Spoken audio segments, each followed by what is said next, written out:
We're then going to continue up into the calf. We've already done some warm-up work, but we need to do a little bit more.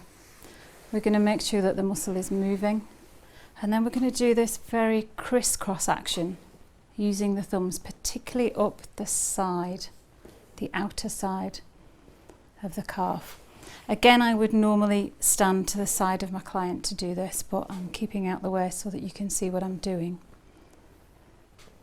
This isn't particularly deep work, but nor is it just superficial warm-up work. We're moving a little bit deeper.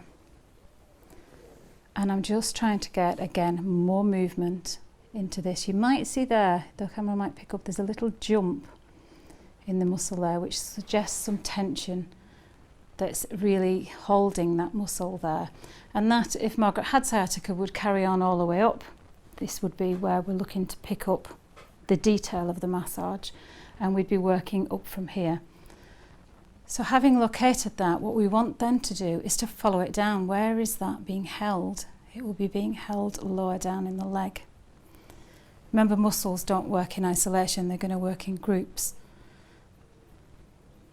So we're coming all the way down to just the outside of the heel, and I'm now starting to work up with a little more depth.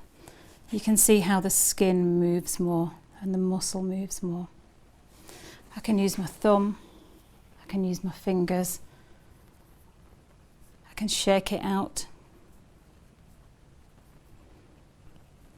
If I was working perhaps on a bodybuilder or somebody who did a lot of cycling and I needed to get greater depth, I would use the side of my arm in doing that, just to add some extra depth. I'm using a little oil now because I'm going to move to this deeper work. You can see I'm putting much more pressure on. I'm protecting my own hand by not just using one hand. I've got the second hand on top. That prevents any strain to my fingers or my wrist. I'm coming right up the middle of the two calf muscles. And again, this will be a little challenging to your client. They will feel it.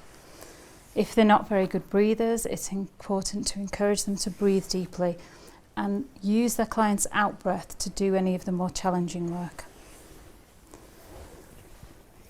You can see I can use both thumbs,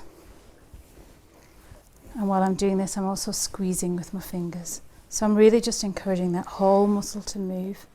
If I pick up any tight spots on it, as we did up here, that is often best accessed just by static pressure. So find your way up to where the tightness is, and then just hold. Just keep that pressure on. And after 20, 30, sometimes 40 seconds, you will feel it relax under your thumb. For your client, it will feel as though you've released your thumb, that you're not pressing as hard, but it's the muscle that's released rather than my thumb. That's now gone. So again, I can chase this further up and just to check. There's one more area here that again, I can just put that static pressure on. Margaret's breathing well, so she'll breathe out that tension. Using the breath just helps the tension to release. The client doesn't tense up when they're breathing deeply. And again, just working that out. The pressure here I'm using is actually coming from at the heels of my hand. So I could put my fingers up just to demonstrate. I'm not using the central part of my hand. But then I'm going to come up the centre of the muscle with my thumbs that way. So we now have nice movement, a nice soft calf muscle. You can see there's no resistance in there. So we know we've got everything that we needed to get out from there.